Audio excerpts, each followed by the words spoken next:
Għal ħafna Maltin u Għawċin, iċ-ċittadinanza Ewropea tagħna hi xi ħaġa li twildu biha jew li jiftakruha minn dejjem. Iżda sa 30 sena ilu din iċ-ċittadinanza kienet biss ħolma u t-triq biex pajjiżna jissieħeb fl-Unjoni Ewropea kellha tkun twila u b'ħafna skossi.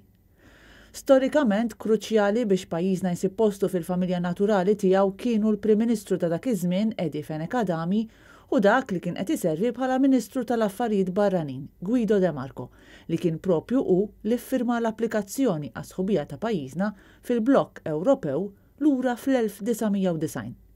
Il-proċess kien beda u fl-1994 fi Strasburg il-Parlament Ewropew ta' appoġġ qawwi lil Malta biex tissieħeb.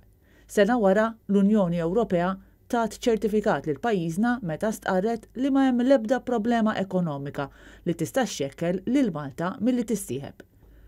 Madankollu minkejja l-entużjażmu u rrida soda li kellu minn dejjem il-Partit Nazzjonalista, il-Partit Laburista samel bidu nett wera ruħu kontra li Malta tkun tagħmel parti minn din il-familja u bis-saħħa oppona sħubija.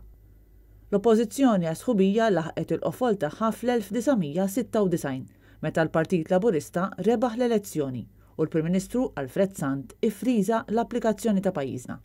Iżda f'anqas minn sentejn il-Labour reġa' sab ruħu fl-oppożizzjoni u l-Gvern Nazzjonalista reġa' rriattiva l-applikazzjoni.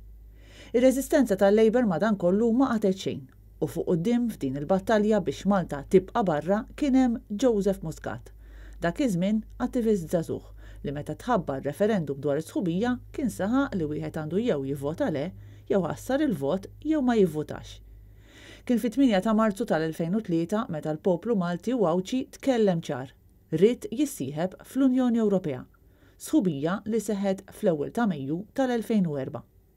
Minn dakinhar pajjiżna gawda ħafna, programmi ta' studju, skambji edukattivi, investimenti fi proġetti kbar u miljuni fi flus għal ġid tal-poplu kollu.